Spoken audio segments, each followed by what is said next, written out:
చావా ఒక అద్భుతమైన చారిత్రాత్మకమైనటువంటి సినిమా. బాలీవుడ్ నటుడైనటువంటి విక్కీ కౌశల్, రష్మిక జంటగా లక్ష్మణ్ ఉటీకర్ దర్శకత్వంలో తాజా చిత్రం చావా తెరకెక్కింది. చావా అంటే మరాఠీ భాషలో పులిబిడ్డ అని అర్థం. మహారాష్ట్ర యోధుడు ఛత్రపతి శివాజీ పెద్ద కుమారుడైనటువంటి సంభాజీ మహారాజ్ జీవిత చరిత్ర ఆధారంగా ఈ మూవీని తెరకెక్కించారు. ఈ మూవీ బాక్సాఫీస్ దగ్గర విడుదలైన మొదటి 12 రోజుల్లో 500 కోట్లకు పైగా వసూళ్లు రాబట్టింది. సంభాజీ మహారాజ్ గురించి తెలుసుకున్నాక చిన్న పిల్లలు సైతం ఎంత ఎమోషనల్ అవుతున్నారో చూడండి. ఎండింగ్ టైటిల్స్లో సంభాజీ మహారాజ్ గురించి కొంచెం తెలుసుకుందాం.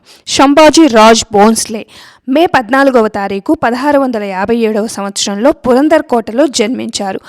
ఆయన మార్చి 11, 1689వ సంవత్సరంలో మరణించారు. అంటే కేవలం 32 సంవత్సరాలు మాత్రమే జీవించారు.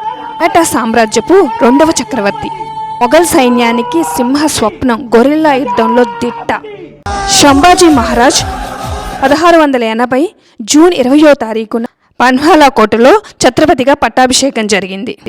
ఆయన 1681 నుంచి 1689 వరకు, అంటే ఈ 8 ఏళ్లలోనే పోర్చుగీసు వారికి, ఔరంగజేబుకి సవాళ్లు విసిరిన ధీరుడు.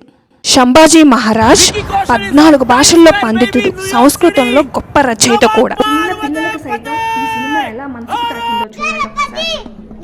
ఇది సినిమా కాదు, ఇంతవరకు మనం తెలుసుకోలేని మన చరిత్ర.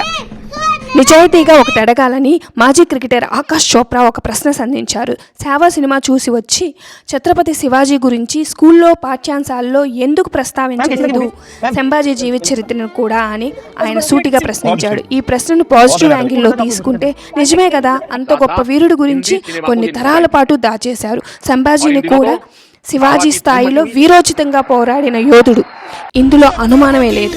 చావా సినిమా తీసే వరకు సంభాజీ అనే ఆయన ఒకరున్నారనే కానీ ఆయన చరిత్ర ఇదని ఎవరూ చెప్పలేదు.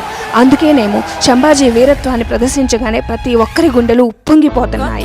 అందుకేనేమో చావా సినిమా చూసిన ప్రతి ఒక్కరూ కన్నీళ్లు కార్చకుండా ఎవరూ బయటికి వెళ్ళటం లేదు. ఎండ్ కార్డ్లో పడినా సరే జై భవానీ జై శివాజీ అని పిడికిలు బిగించి మరీ నినాదాలు చేస్తున్నారు. 5 లక్షల మంది సైన్యంతో ఔరంగజేబు ఎన్ని సంవత్సరాలు యుద్ధం చేసినా ఓడిపోని సంభాజీ ఎలా పట్టుబడ్డాడో తెలుసా? అయిన వాళ్లే చేసిన మోసంతో. పట్టుబట్టాక మతం మార్చుకోమని, వదిలేస్తామని ఎంతో చిత్రహింసలు పెట్టారు. కాళ్ళ గోళ్ళు, ఒంటి మీద చర్మం, నాలుక, కళ్ళు, ఇలా అన్నీ. మత మార్పిడినా మరణమా అంటే వాళ్ళు మరణాన్నే ఎంచుకున్నారు. వాళ్ళు మన సనాతన ధర్మానికి ఇచ్చిన విలువ.